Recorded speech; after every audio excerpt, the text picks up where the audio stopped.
Hi class, my name is Maria Isabella Louise Fowler and I will be presenting a mathematical or logic game we all know called Minesweeper. It is a grid that consists of squares, and inside some squares are bombs placed randomly. The objective is to avoid opening the squares with bombs under it, and we ensure this by marking or flagging every square we suspect has a bomb. We are guided by numbers onto the safe squares once we've opened them. These numbers 1 through 8, indicate how many neighboring squares have a bomb under it. A stopwatch is on the top right corner to record the duration of the gameplay.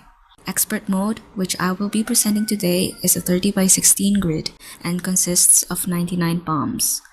Most of us have definitely played this game before on our Windows desktops and we could never figure it out, so what we would do is we just click random boxes until we open a bomb, or create shapes with the flags. But today, I will attempt to show you guys how to solve this logic game.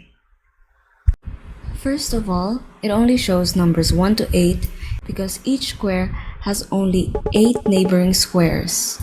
Also, when we flag, the number of bombs on the top left corner tallies down to tell us how many bombs are left. So let's begin. Click a random square and the first square will always be safe, so don't worry about that. The very next thing we do is flag the corners or edges. Let's understand the numbers. The numbers indicate how many of its 8 neighboring squares has a bomb. The squares without numbers simply mean that the neighboring squares do not have any bombs. That is why they just open automatically. So let's start with 1. Of its 8 neighboring squares, how many are not yet opened? 1, 2. Therefore, we have to deduce which one of these 2 unopened squares has the 1 bomb. However, if we look over here, on this one it only has 1 neighboring square that's unopened, which makes it the only possible square to have the bomb, right? That is why all edges or corners are always flagged, because they are surely bombs. Moving on, once we flag the corners, we can assume all the ones surrounding it pertains to it, and so we can go ahead and click those ones. This opens up more free squares and more numbers, and we can go ahead again and flag new corners.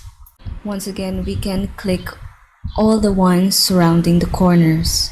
Every new corner, we have to click the number ones that are touching it. Now, number 2.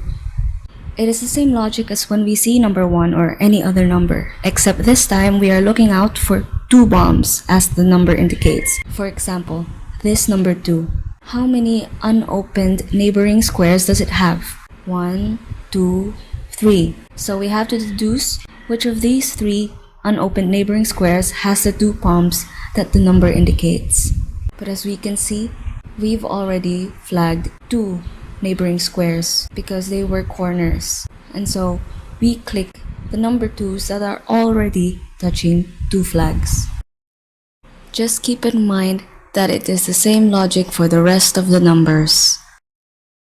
See over here, this number 3, it only has 3 unopened neighboring squares, and so it is safe to assume these 3 are bombs. And we look over here, it says number 2. How many unopened neighboring squares does it have? 1, 2, 3.